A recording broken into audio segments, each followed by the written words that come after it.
katika tafakari ya Dominika ya pili ya Pasaka, ambapo masomo ya Dominika hii kwa ujumla yanatukumbusha kuwa Mwenyezi Mungu daima kwa huruma yake analikusanya taifa lake ili liwe moja na apate kulilinda na kuliongoza. Na ukusanywaji wa taifa hili la Mwenyezi Mungu tunaona kwamba unategemea na matamanio ya taifa husika, kama ambavyo Mtakatifu Agustino anatuambia kwamba huyu Mungu aliyetuumba pasipo sisi kuwepo hawezi kutukomboa pasipo sisi kuwepo. Hivyo tunahitaji kwanza kuwa wenye hamu ya kumfikia Mwenyezi Mungu na kuzipata neema zake, ili hamu yetu hiyo ipate kujibiwa na kushibishwa daima kwa mafundisho, neema na baraka zinatokanazo na huruma yake Mwenyezi Mungu kwetu isiyo na kikomo. Ndiyo maana antifona ya mwanzo katika Dominika hii inatualika kuwa wenye hamu ya pekee kama mtoto mchanga atamanivyo maziwa ya mama yake, ili kwa hayo apate kushibishwa na kuridhishwa na hivyo kukua daima. Antifona hiyo inatualika ikisema, kama watoto wachanga waliozaliwa sasa, yatamanini maziwa ya akili yasiyogoshiwa, ili kwa hayo mpate kukulia wokovu. Haleluya!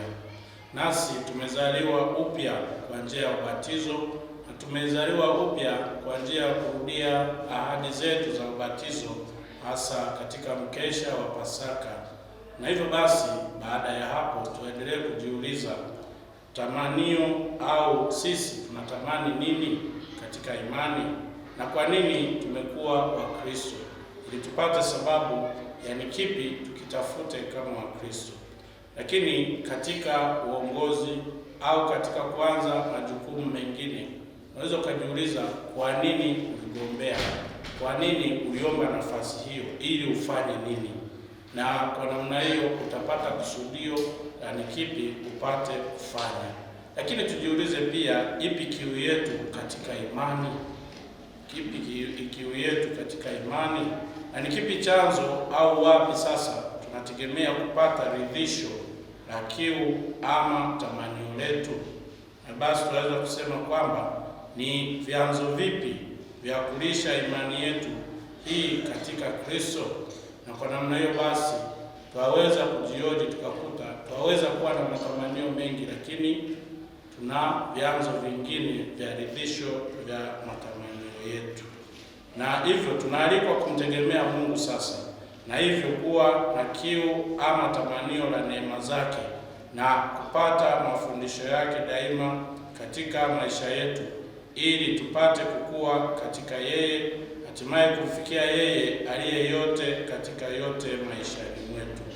Tujione wapweke tukosapo uwepo wa Mwenyezi Mungu kati yetu. Wapendwa, masomo yetu ya Dominika ya pili ya Pasaka yanalo jibu la dhamira hiyo ya kuitegemea huruma ya Mungu daima, inayolisha na kushibisha hamu ya kila mmoja aikimbiliaye.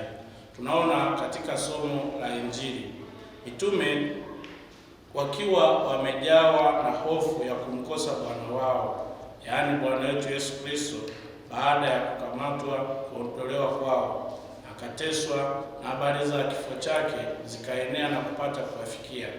Wanajifungia na wanajichukulia kwamba hawana amani tena, wanajawa na hofu ya kumkosa Bwana wao, kama sisi tunavyoalikwa kujihisi wapweke pale tunapomkosa Bwana wetu Yesu Kristo katika maisha yetu, nao wanakuwa na hofu. Lakini basi tunaona Bwana wetu Yesu Kristo yeye anajitokeza kwao. Zawadi ya kwanza anayowajalia, anawajalia zawadi ya amani kwa salamu yake, akisema amani iwe kwenu. Hivyo basi tunaona amani hiyo anayowapatia ni mwaliko wa kuondoa hofu kati yao, mwaliko wa kuamsha upya, mwaliko wa kuwapa tumaini jipya katika tumaini kwake na kumwamini yeye. Lakini Kristo pia akijua kwamba hitaji la ulimwengu uliojaa hofu, hitaji la ulimwengu uliotawanyika kwa kumkosa yeye, na hivyo basi unaona amani hii anawapatia hao mitume ili wakawe wajumbe wa amani hiyo. Ndio maana naona anawaambia kwamba anapokuja kwao anawaambia na anawapa Roho Mtakatifu. Anawaambia pokeeni Roho Mtakatifu ili wajaliwe uwezo wa kuondolea dhambi wengine wenye kuikimbilia huruma yake, na hivyo kuwa wajumbe na mawakala wa huruma ya Mungu na amani yake kati ya taifa lake lenye tamanio la kumfikia yeye mwenyewe. Hii inatukumbusha kuwa tulio viongozi daima, watu tunaowaongoza si wetu, bali ni watu wa Mungu. Hivyo tumtegemee Mungu zaidi ili atuwezeshe kuwaongoza watu wake katika amani yake, na hivyo wapate kumfikia yeye aliyewaumba. Tusitegemee nguvu na ujanja wetu tu katika kuwaongoza watu wa Mungu. Tunapotumia ujanja wetu na vipaji vyetu binafsi pasipo kumtegemea Mungu, ipo ishara au upo uwezekano wa kupeleka au wa kuwapeleka watu wao katika mwelekeo ambao si wa Mungu. Tumtegemee Mungu katika uongozi wetu na katika utendaji kazi wetu. Katika tokeo la Kristo kwa wanafunzi wake, tunaona Tomaso hakuwepo, hivyo kuendelea kuwa na mashaka yake juu ya ufufuko wa Kristo. Lakini Bwana wetu Yesu Kristo anajitokeza kama jibu la mashaka yake Tomaso, na hivyo kupata kuamini. Kristo anaonesha dhamira yake ya kutotaka kumpoteza hata mmoja wa watu wake au hata mmoja wa wale aliyopata kukabidhiwa. Daima tukumbuke tunatafutwa, tunasubiriwa na kungojewa na Mwenyezi Mungu ili apate kutupokea upya. Ni wajibu wetu sisi kujipeleka na kuitikia mwaliko wake wa kumwendea daima ili apate kutushibisha na kutujalia neema zake zitokazo katika kilindi cha huruma yake. Lakini pia ni mwaliko kwa kila mmoja wetu kumrudia na kumkimbilia Kristo kwa huruma yake ya daima ili tupate kuimarishwa naye, pia kujibiwa mashaka yetu juu ya imani yetu, na hivyo tupate ukombozi na huruma yake ya daima. Katika somo la kwanza, mitume baada ya kuimarishwa, tunaona wao tunapata matunda ya uaminifu wao katika kazi ile na utume waliopata kukabidhiwa na Kristo kati ya taifa au jumuiya ya watu wake. Tunakumbushwa kuwa ni kwa mafundisho ya mitume, umoja wao katika sala na kumega mkate, waliweza kuwaaminisha na kuwashawishi watu kiasi cha kuweza kutolea mali zao na wakapata kuishi pamoja kama jumuiya katika amani na ushirikiano.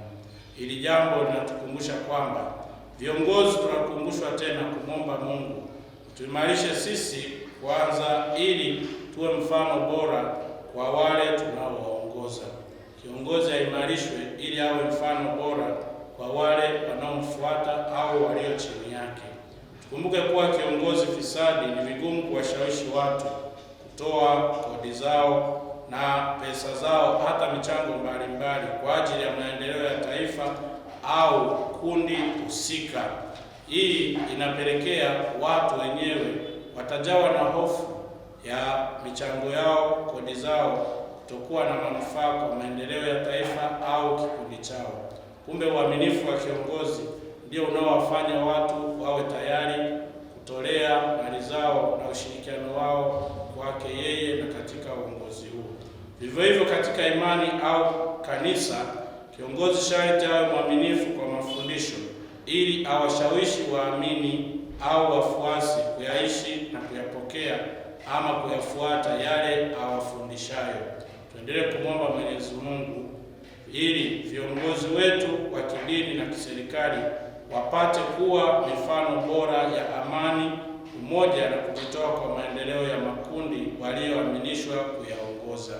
Ili litasaidia ulimwengu kulifikia tamanio lake la kuwa na amani, umoja na maendeleo, ambalo ndilo kusudio la Mwenyezi Mungu kwa watu wake wote aliowaumba ulimwenguni. Ndipo tunarejea katika Injili ya Mtakatifu Yohane sura ya 10 aya ya 10, ambapo Bwana wetu Yesu Kristo anasema, mimi nalikuja ili wawe na uzima, kisha wawe nao tele. Katika somo la pili, Mtume Petro kwa watu wote, naona anakuja na mwendelezo wa mafundisho kwa hili taifa ambalo limekwisha kukusanywa, kwa hili taifa ambalo limekwisha kuwa moja chini ya maongozi na mifano ya mitume, kama sisi tulivyokusanywa pamoja na kuhuishwa upya katika Pasaka hii. Kristo anatualika tuwe wapya katika maisha yetu. Hivyo na Mtume Petro anatualika kwanza, na analialika hili taifa kwamba limshukuru Mwenyezi Mungu na kumtukuza kwa zawadi ya ukombozi kwao, hivyo kupata urithi wa kudumu kama wana wa Mungu. Wanaalikwa na tunaalikwa leo tumshukuru Mwenyezi Mungu kwa tendo hili la huruma yake, kwa tendo la kutusamehe sisi na kutufufua upya, kwani kwa tendo hilo tumepata kuwa warithi wa kudumu kama wana wa Mungu. Hapa tunaungana na mzaburi wa wimbo wa katikati anayetualika akisema, shukuruni Bwana kwa kuwa ni mwema, kwa maana fadhili zake ni za milele. Rejea Zaburi ya 118 aya ya kwanza. Tunaalikwa kutambua kwanza ni yapi Mungu katujalia katika maisha yetu, ili kwa hayo tuwe watu wa shukrani kwake daima, hasa kwa zawadi ya huruma yake ya daima kwetu sisi. Pia Mtume Petro anatualika tuwe wavumilivu katika ufuasi wetu. Pamoja na kumshukuru Mwenyezi Mungu, imani yetu bado inatudai kuwa wenye uvumilivu, kuwa wenye utetezi wa imani hii na kuidhirisha katika maisha yetu, hasa pale anapotuita na kulialika taifa kwamba upo wakati taifa hili litajaribiwa, upo wakati imani hii itapitia majaribu yanayoweza kulitoa katika dhamira ya kudumu katika imani ama dhamira nyinginezo njema, ikiwemo ulinzi wa umoja na amani ulimwenguni.